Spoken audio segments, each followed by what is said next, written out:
네, 경희 피레타니원의 강대춘 원장입니다. 어제 일요일에 한의사 협회 주관으로 보수 교육이 있었습니다. 좀 동료 한의사분 또 우리 은사님도 만나 뵙기도 하고 좀 좋은 시간을 가졌는데요. 자, 여러분들은 어떻게 주말 잘 보내셨습니까? 아무쪼록 서서히 날씨가 더워지고 있는데 실은 추운 날씨보다는 더운 날씨가 내 몸 컨디션 조절하기에는 좋습니다.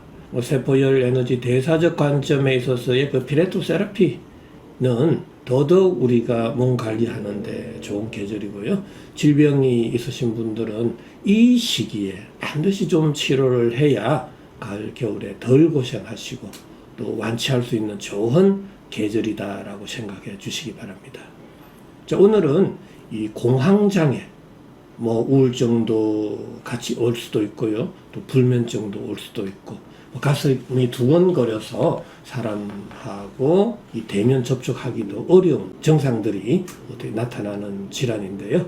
이 공황장애 약을 드시고 계시는 분들은 더더욱 회복하기 어려울 수도 있습니다. 하지만 중요한 것은 왜 공황장애가 생겼을까라는 겁니다.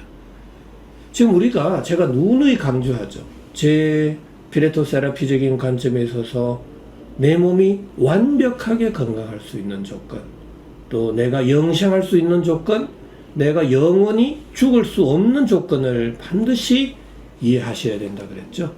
황당한 이야기로 들릴 수 있겠습니다. 하지만 저 같은 경우는 이론적으로 현실적으로가 아니라 이론적으로 내 몸이 완벽하게 건강할 수 있는 조건을 우리 시청자 여러분들도 반드시 기억하고 이해하셔야 되고요. 영생할 수 없겠지만, 불사할 수 없겠지만 그러한 완벽하게 건강하기 위한 조건을 끊임없이 만들어 간다라면 건강할 수 있다라는 이야기입니다. 공황장애 또한 마찬가지입니다. 내 몸이 완벽하게 건강해질 수 있는 조건만 만든다라면 공황장애 별거 아닙니다. 치료 정말 완치할 수 있습니다.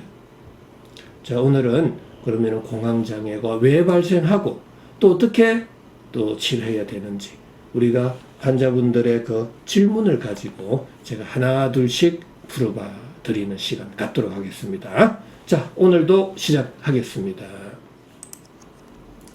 자, 공황장애 Q&A입니다. 불면증 약과 공황장애 약을 3년째 복용 중입니다. 자, 이분은 만약에 정신과 약을 계속해서 복용하고 계시다는 거죠. 약을 복용하지 않으면 불안 초조해지고 심장이 두근거리고 어지럽고 속이 불편합니다 라는 이야기. 전형적인 공황장애 증상을 가지고 있네요. 자, 왜 이러한 증상이 생겼을까요? 왜 불안해지고 초조해지고 심장이 두근거리고 어지럽고 속이 불편할까요?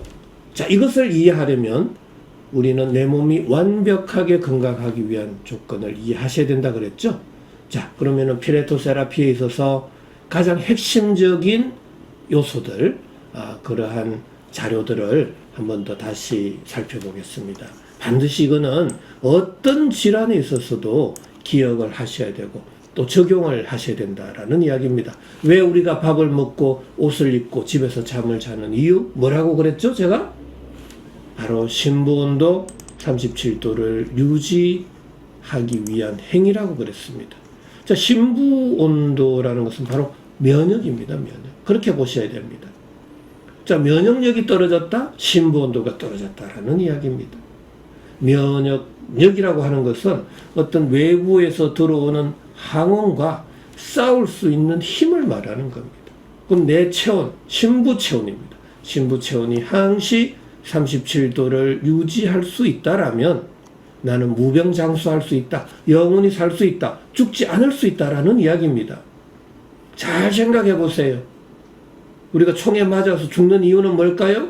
출혈이 돼서 심부온도가 떨어져서 죽는 거고요. 물에 빠져 죽는 이유도 심부체온이 떨어져서 죽는 겁니다. 하지만 물에 빠져도 총에 맞아도 심부온도 37도만 유지된다라면 죽을 수가 없다라는 사실이에요.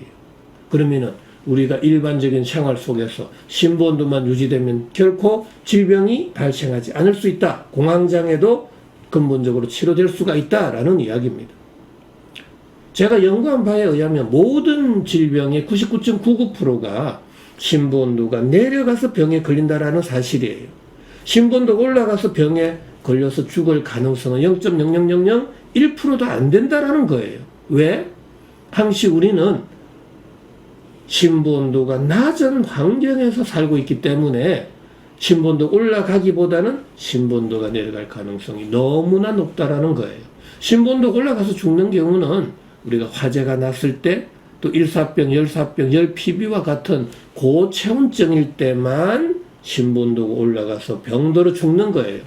그렇지 않는 경우 공황장애다, 불면증이다, 암이다, 건선이다, 아토피다, 모든 질환들은 심부온도가 낮아서 발생했다라는 게 피레토 세라피에 있어서의 하나의 질병관입니다.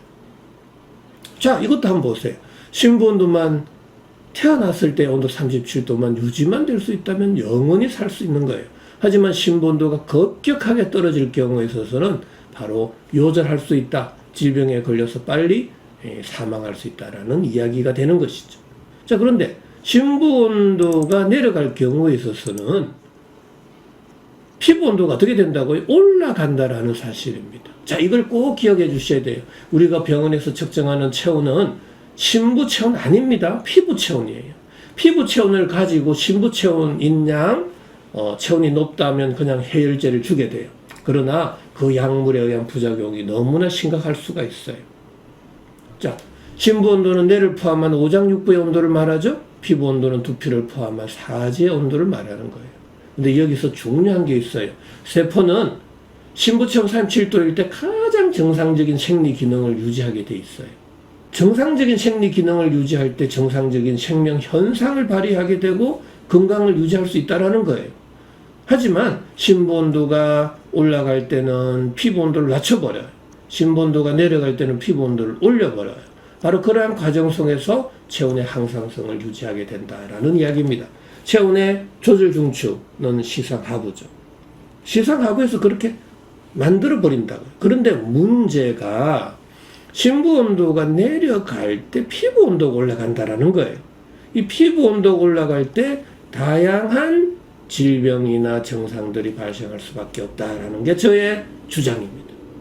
자, 그런데 심부 온도가 장기간 내려가게 되면 내 몸에 생리적인 병리적인 현상이 발생하죠. 심부 온도가 내려가면 어떻게 해서든 체온을 37도를 유지하려고 나의 몸부림이 시작이 된단 말이죠. 바로 그때 피부 온도를 올리게 된다. 표면 장력은 약해지고 억력은 강해진다. 또 모공은 다치게 되고 땀의 분비는 줄어드는 이 네 가지 현상이 계속 반복되고 장기화될 때 다양한 질병이 발생하게 된다라는 이야기입니다. 바로 이러한 과정에 있어서 공황장애, 우울증, 불안초조, 가슴 답답함, 복부의 불쾌감, 다양한 증상들이 발생할 수 있다는 이야기입니다. 자, 그렇다면 이러한 피레토 세라피적인 관점에 있어서 다시 우리가 질문을 통해서 하나하나 그 증상들을 분석해 드리겠습니다. 자, 그러면은 약을 드시고 있단 말이죠. 우울증약이나 공황장애 약. 왜 이 공황장애 약을 드시면 왜 진정이 될까요? 바로 공황장애 약이든 우울증 약이든 그 약은 심부온도 피부온도 둘 다 낮춰버리는 약입니다. 자, 이게 어떤 현상이 생기냐면은 심부온도가 내려갈 때는 손발 끝에서 모공을 닫아버립니다. 자, 모공이 닫힌 이후에 우리는 밥을 먹고 활동을 하죠. 몸에서 열은 발생하죠. 그 열 에너지는 전도, 대류, 복사, 정발 네 가지 타입으로 이동하는데 대체적으로 구멍, 관절, 마찰이 많은 쪽이에요. 자, 그러면은 구멍이 많은 이 상체로 열이 쏠리게 된단 말이에요. 자, 상체로 열이 쏠리게 되면은 심장 쪽으로도 열이 쏠리게 되죠. 자, 심장에 열을 받아서 심장의 박동수가 빨라지고 불안해지고 초조해지게 되는 겁니다. 자, 저녁이 되면은 더더욱 심부온도는 내려가고 열 에너지는 상체로 쏠리거든요. 자, 그럼 머리가 자꾸 맑아지니까 불면증이 찾아오는 거예요. 자, 머리도 아파오고 어지럽기도 하고 심한 경우는 이명 나한청이 생길 수도 있고요. 당연히 병원에 가게 되면은 또 우울증 약도 줄 수도 있다라는 이야기죠. 신경 조절해주는 약도 줄 수 있겠죠. 자, 그 약은 바로 세포의 열 에너지 대사를 다 억제하게 되거든요. 그러면은 위로 상체로 뜨는 이 열 에너지를 억제를 하면 불안감, 초조, 심장 두근거림, 또 불면증 이런 게 딱 진정이 된단 말이죠. 그러면 환자 입장에서는 편안해지잖아요. 오케이 하겠지만 문제는 심부온도가 내려가요. 근데 문제는 심부온도를 측정할 수가 없다라는 사실이에요. 심부온도가 내려갔는지 높아졌는지 알 수는 없지만 세포 열 에너지 대사적 관점에 있어서는 그 양리작용을 이해한다면 너무나 쉬운 거예요. 만약에 예를 들게요. 불면증 약을 한 알 먹어야 될 걸 40알 먹으면 죽죠? 왜 죽어요? 바로 심부온도가 내려가서 죽는 거예요. 심부온도는 생명의 온도입니다. 생명의 온도. 심부온도가 떨어지면 모든 생명체는 다 죽게 돼 있어요. 그러나 임상 테스트를 통해서 심부온도가 많이 내려가지 않고 적정하게 내려가면서 피부 온도만 살짝 낮춰주는 그 용량을 찾게 된단 말이죠. 그래서 그 정도만 딱 쓰게 되면 사람은 죽지 않지만 증상만 완화되는 약으로서 조건을 갖추게 되는 거죠. 그럼 전 세계적으로 허용을 받게 되면은 다 쓸 수 있는 거죠. 하지만 만약에 약을 너무 가용하게 되면 어떻게 된다고요? 사망에 이를 수도 있다고요. 왜요? 심부온도가 내려가니까 그래요. 심부온도를 측정할 수 없다고 무시하면 절대로 안 된다라는 거예요. 제 이론에는 심부온도를 낮추는 그 어떤 행위를 하면 됩니까? 안 되죠. 심부온도가 내려가면 더더욱 모공은 또 다쳐버려요. 밥을 먹고 활동을 하면 열은 발생하고요. 그 열은 또 어디로 갈까요? 또 상체로 쏠린단 말이죠. 밤이 되면 더 쏠려요. 불안, 초조, 가슴 두근거림, 심장 박동수 증가, 두통, 어지러움, 위로 더 쏠리면 구역감, 복부 불쾌감, 심한 경우는 아래로 쏠리면 설사가 날 수도 있고요. 자, 이런 경우가 그럼 약으로 둔갑이 되어 있는데 그렇게 약을 쓰면 무한 반복하게 된다라는 이야기입니다. 자, 그래서 저는 어떤 경우에 있어서도 심부온도를 올려야 된다라는 거예요. 모공은 열어주고 피부 온도는 낮춰줘야 된다. 그래서 열 쏠림을 전신으로 골고루 분산 방출시킬 때만이 공황장애도 극복할 수 있다라는 이야기입니다. 자, 그런데 당장 쓰고 있는 이 공황장애 약, 우울증 약을 중단을 해버리면요, 심부온도 피부온도 동시에 올라가 버려요. 그러면 전혀 잠을 잘 수가 없는 거예요. 더더욱 증상은 심해져 버린단 말이에요. 더 불안해지고 사람 만나기 더 싫어해지고. 자, 그러니까 제가 임상을 통해서 해본 결과는 심부온도를 올리고 피부온도를 낮추고 모공을 열어주는 치료를 해가면서 우울증 약이나 공황장애 약을 서서히 줄여나가야 된다라는 이야기입니다. 같이 병행치료할 수도 있습니다. 병행치료할 경우에 있어서는 치료 기간은 좀 길어질 수 있지만 환자분들은 안정적으로 치료할 수 있다는 장점이 있는 거죠. 자, 그리고 심장 박동수가 빨라지고 진땀이 나기도 합니다. 자, 피부 온도가 상체로 쏠린단 말이죠. 열 에너지가 상체로 쏠릴 때 상체 부위에 피부 온도가 올라가거든요. 피부 온도가 올라갔다는 소리는 바로 기화열이 생긴다. 기화열이 식을 때 액화가 되죠. 바로 그때 땀이 날 수 있다라는 이야기예요. 그래서 가슴이나 목이나 두피에서 막 땀이 날 수도 있고요. 밤이 되면 더 날 수도 있어요. 한의학에서는 도안증이라고 하는데 제가 볼 때는 뭐 도안증이든 자한증이든 중요하지가 않습니다. 일단은 땀이 난다는 소리는 피부 온도가 올라갔다. 피부 온도의 상승은 어느 열 에너지가 한번 쏠린 거다. 열은 왜 쏠렸냐? 모공이 닫혔다. 모공은 왜 닫혔다? 몸속 온도가 낮아져서 체열의 방출을 줄이려고 모공을 닫게 되었다라는 이야기입니다. 자, 왜 이런 병이 생겼나요? 한방으로 근본적인 치료 방법은 없을까요? 자, 어느 정도 설명이 되셨죠? 한방적으로 근본적인 치료 방법을 할 수 있다. 치료 방법을 찾았다라는 이야기예요. 자, 근본적인 치료 방법은 반드시 이 낮아져 있는 몸속 온도는 올려야 된다는 겁니다. 높아져 있는 피부 온도는 낮추고 닫혀져 있는 모공을 열어서 열을 골고루 분산 방출시키자.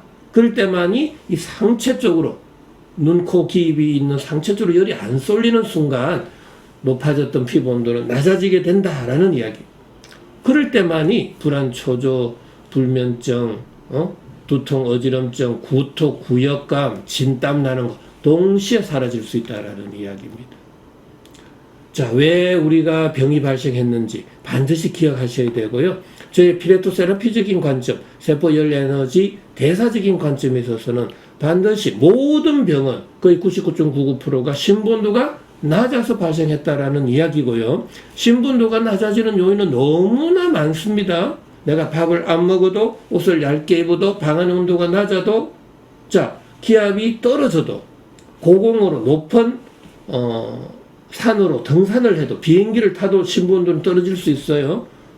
물리화학적인 자극, 약물, 수술, 음식물의 점도, 경도, 산도, 표면적, 또 나이가 들어가는 과정, 그런 것도 다 신분도가 내려갈 수 있습니다. 하지만 정확하게 내 삶 속에서 신분도 낮아지는 요인들을 하나 둘씩 찾아서 그걸 없애줌으로써 또 약을 통해서도 신분도를 올리고 피부온도 낮추고 모공을 열어주는 약을 통해서도 생활 운동 식이요법을 병행한다라면 반드시 공황장애도 근본적인 치료가 가능하고 극복할 수 있다는 이야기입니다. 자, 오늘은 이 공황장애에 대해서 설명을 드렸고요. 또 다음 시간에는 좋은 내용으로 다시 찾아뵙겠습니다.